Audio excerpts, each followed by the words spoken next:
Hello students, MCA Neha Himani, कैसे हैं आप सब।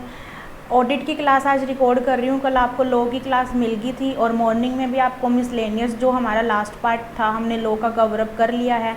अब हम ऑडिट की क्लास देखेंगे। ऑडिट में हमारे शेड्यूल के अकॉर्डिंग नेक्स्ट चैप्टर है books of accounts and company audit.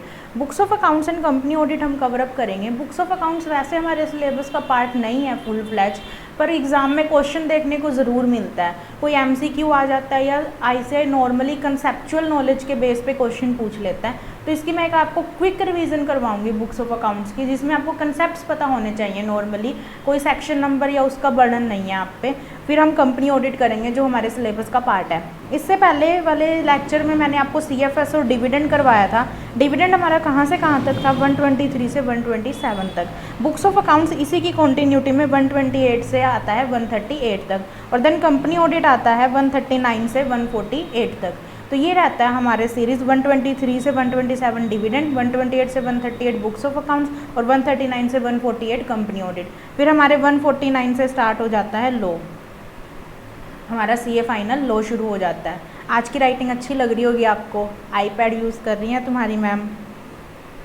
तो करते हैं स्टार्ट बुक्स ऑफ अकाउंट्स।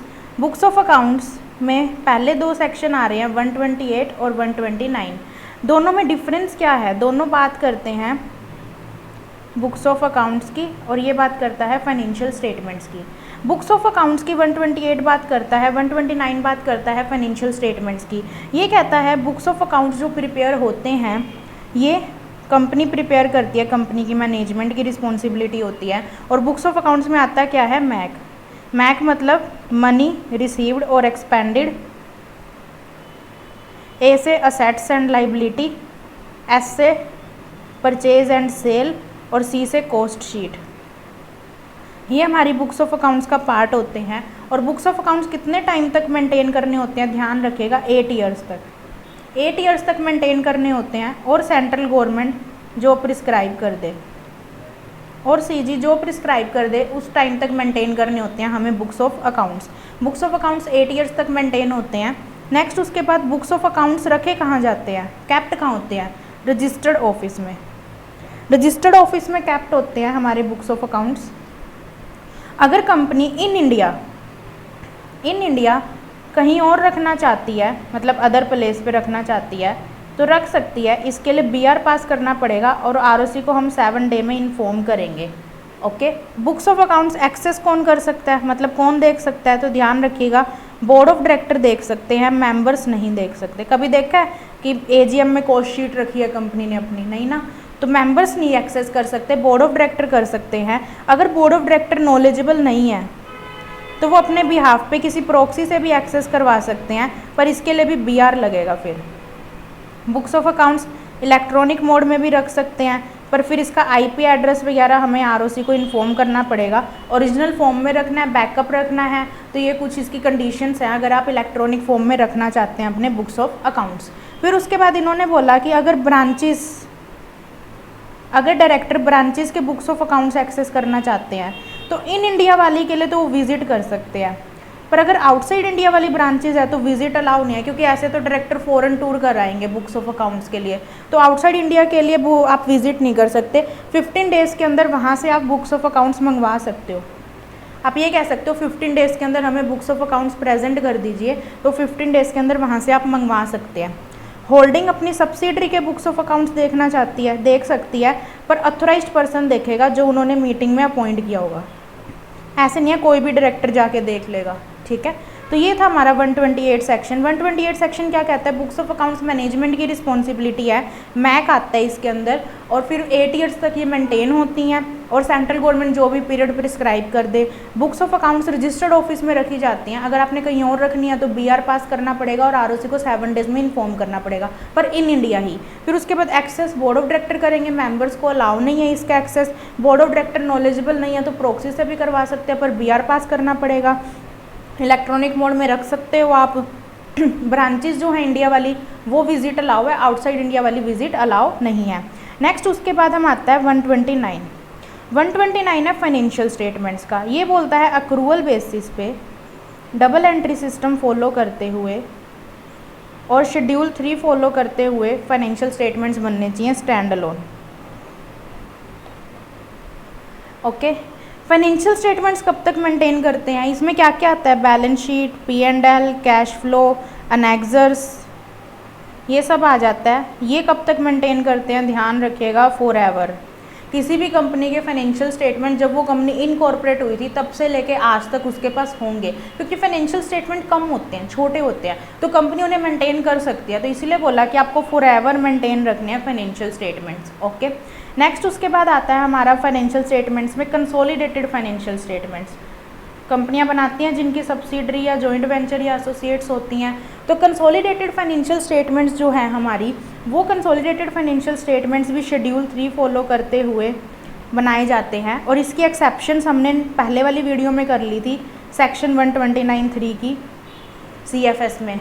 कौन कौन सी थी, quick revise, Holi own subsidiary, partially own subsidiary के सारे मेंबर नो ऑब्जेक्शन सर्टिफिकेट दे दे NOC कि हमें कोई ऑब्जेक्शन नहीं है इन रिटर्न, ना ही कंपनी लिस्टेड है ना ही लिस्टिंग की प्रोसेस में है। फिर उसके बाद थर्ड, हमारी अल्टीमेट या फिर इंटरमीडिएरी होल्डिंग फाइल करके दे दे हमें CFS, तो हमें CFS बनाने की ज़रूरत नहीं है। तो ये थे हमारे सेक्शन 129 और 128 और 129। और दोनों में books of accounts and financial statements बनाने की रिस्पॉन्सिबिलिटी किसकी होती है, MD, WTD, CEO और अथोराइज्ड पर्सन बाय बोर्ड, इनकी रिस्पॉन्सिबिलिटी होती है बुक्स ऑफ अकाउंट्स और फाइनेंशियल स्टेटमेंट्स मेंटेन करने की।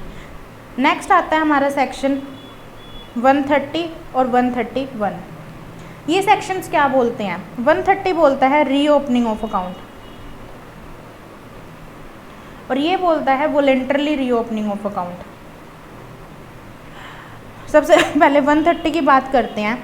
ये कहता है NCLT ऑर्डर पास कर सकता है किसी भी कंपनी के अकाउंट्स रीओपन करवाने के, रीओपन मतलब कि रिवाइज करवाने के, तो किसके कहने पे, यहाँ पे किसी थर्ड पर्सन के। थर्ड पर्सन अब यहाँ पे कौन है, RBI, central government, SEBI, RBI, SEBI, central government, उसके अलावा इनकम टैक्स डिपार्टमेंट। तो इनके कहने पे किसी भी कंपनी के अकाउंट रीओपन हो सकते हैं 2 रीज़न के बेस पे, या तो फ्रॉडुलेंट मैनर में बने हैं कंपनी के अकाउंट, या फिर मिसमैनेज्ड है,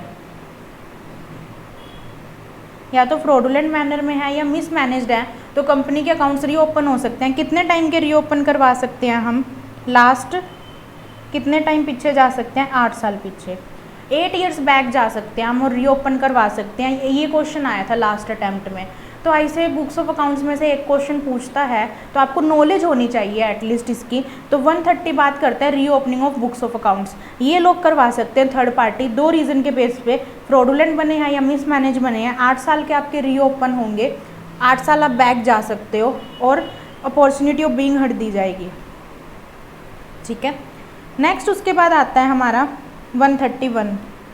ये बोलता है वॉलंटरली रीओपनिंग। वॉलंटरली रीओपनिंग का मतलब क्या है, कंपनी खुद रीओपन करवा रही है, तो NCLT को बोलेगी मेरे रीओपन कर दो 2 रीज़न के बेस पे। या तो 129 फॉलो नहीं हुआ, मतलब financial statements as per schedule 3 as per accrual basis या डबल एंट्री सिस्टम फॉलो करते हुए नहीं बनाए।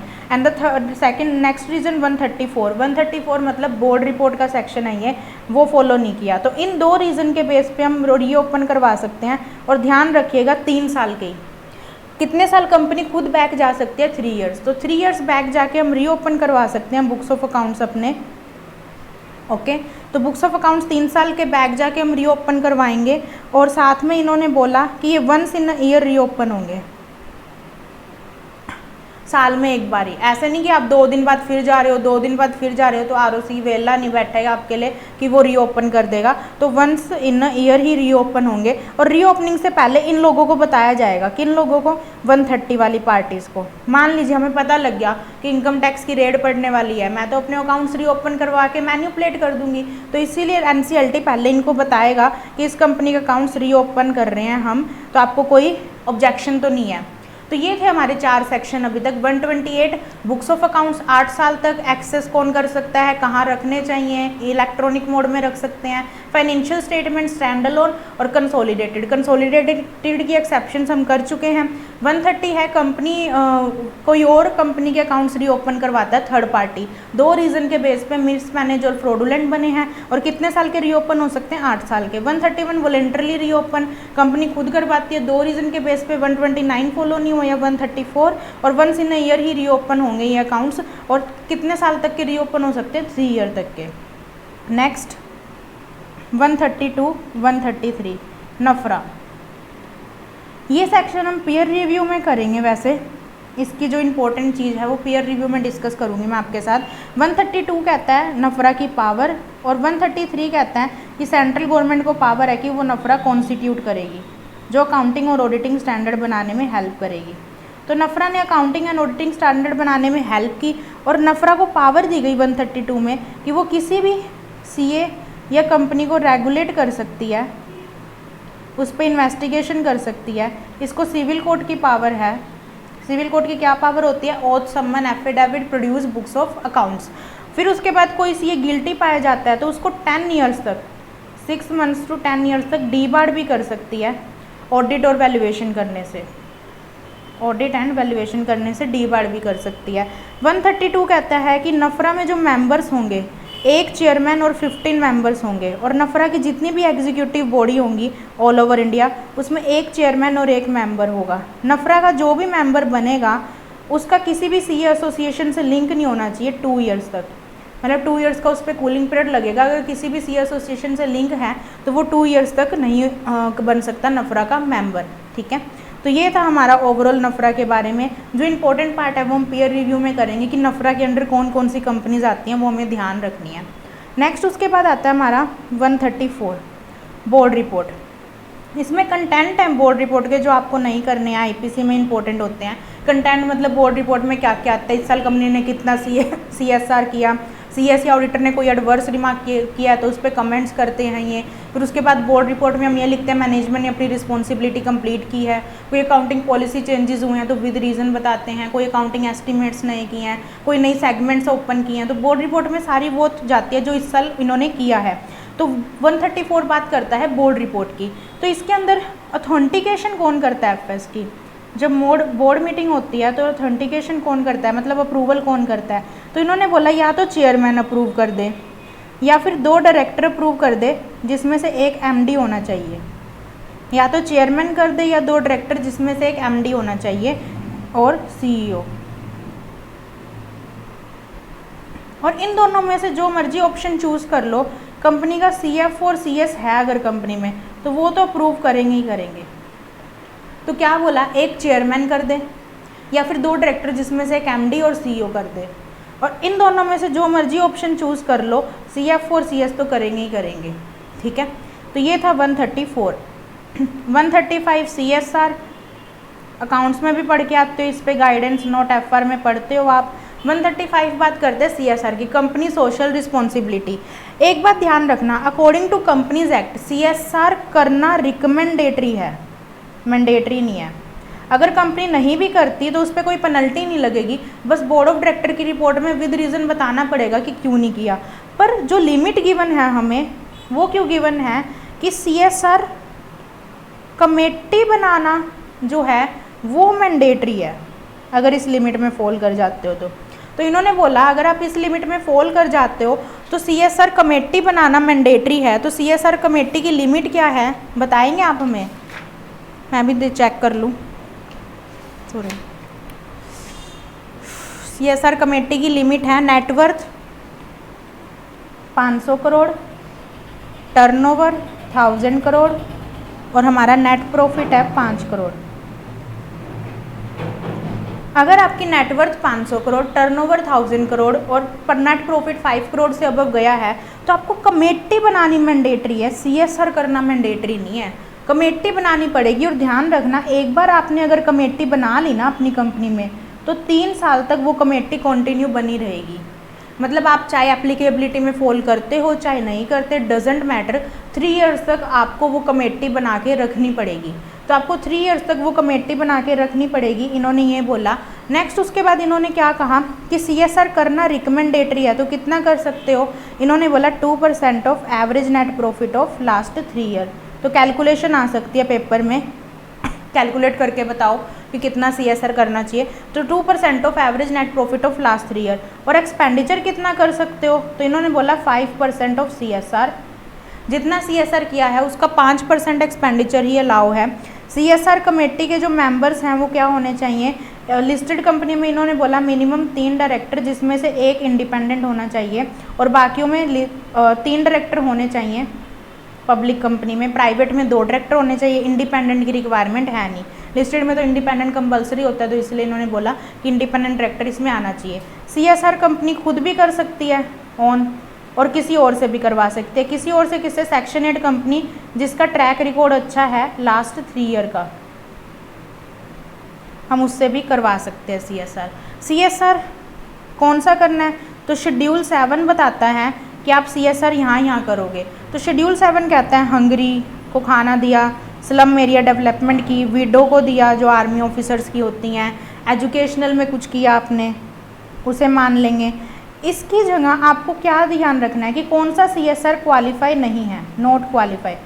आउटसाइड इंडिया का CSR नहीं माना जाएगा। ऑर्डिनरी कोर्स ऑफ बिजनेस में अगर आपने कोई डिस्काउंट दिया तो नहीं माना जाएगा, क्योंकि वो आपका ऑर्डिनरी कोर्स ऑफ बिजनेस है। उसके बाद लॉकडाउन में सैलरी दिया आपने अपने वर्कर्स को, नहीं माना जाएगा। पर सैलरी से ऊपर कुछ दिया तो मान लेंगे, सॉरी। फिर उसके बाद इन्होंने बोला नेक्स्ट कि एक तो आउटसाइड इंडिया नहीं माना जाएगा, ऑर्डिनरी कोर्स ऑफ बिजनेस का नहीं माना जाएगा, लॉकडाउन में सैलरी दी नहीं माना जाएगा, सैलरी से ऊपर दिया तो माना जाएगा। PM relief, PM Covid fund में दिया तो मान लेंगे, पर जो स्टेट और चीफ मिनिस्टर फंड थे, मतलब स्टेट वाइज जो बने हुए थे कोविड फंड, उनको CSR नहीं माना जाएगा। तो ये था हमारा सेक्शन 135 CSR का। ये आप FR में भी कवरअप करते हो, यहाँ पे कैलकुलेशंस आ सकती हैं हमारी, तो आपको ये ध्यान रखना है CSR का, ठीक है। नेक्स्ट उसके बाद आता है 136 और 137। 136 बात करता है AGM से पहले और 137 बात करता है AGM के बाद। 136 कहता है AGM से पहले 21 दिन का नोटिस भेजना होता है, क्लियर डेज का, जो हम IPC में भी पढ़ते थे कि 21 दिन का नोटिस भेजेंगे, ठीक है। और नेक्स्ट OPC में 14 डेज़ का हो जाएगा ये नोटिस। और इन्होंने बोला कि 21 दिन का जो नोटिस हम भेजेंगे, वो इन्होंने कहा कि अगर 21 दिन से कम का भेजना है तो 95% वोटिंग बारे अग्री होने चाहिए कि हम 21 दिन का नोटिस, 21 से कम दिन का शॉर्टर नोटिस भेज सकते हैं, पर आपके 95% वाले मेंबर्स अग्री होने चाहिए इस चीज़ के लिए। तो ये था 136 AGM से पहले। 137 बात करता है AGM के बाद। AGM के बाद AGM होगी और अप्रूव भी हो गए हमारे FS, तो 60 डेज़ के अंदर ROC को सबमिट करो। AGM होगी, अप्रूव नहीं हुए तो एक बार प्रोविज़नल सबमिट कर दो अनअडॉप्टेड, फिर जब भी अर्जेंट AGM होए आपकी तो आप हमें सबमिट कर देना जब अडोप्ट हो जाएंगे। AGM ही नहीं हुई, अप्रूव तो होने ही कैसे थे। तो ड्यू डेट जो AGM की होती है हमारी 30 सितंबर, 6 महीने की फाइनेंशियल ईयर एंड के, तो उससे प्रोविज़नल सबमिट कर दो विद रीज़न कि AGM क्यों नहीं हुई, जैसे कोविड में नहीं हुई थी AGMs।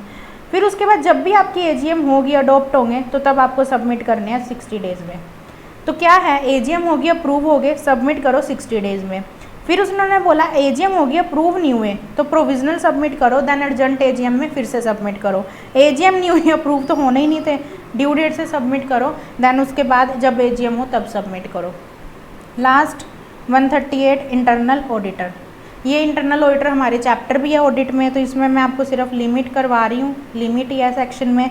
लिमिट क्या है, इंटरनल ऑडिट किस पे लगता है, पेपर में आती है हर 1-2 अटैम्प्ट छोड़ के। Listed company DPLT, deposit, paid up share capital, loan और टर्नओवर।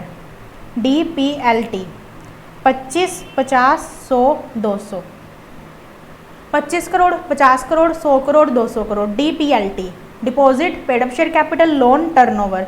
और प्राइवेट कंपनी में, ये तो अनलिस्टेड पब्लिक कंपनी की बात थी, प्राइवेट कंपनी में सिर्फ LT लगता है, लोन और टर्नओवर कितना, 100 करोड़ और 200 करोड़। तो ये लिमिट है हमारी इंटरनल ऑडिटर की। Listed company unlisted public company DPLT 25, 50, 100, 200 और प्राइवेट कंपनी में LT।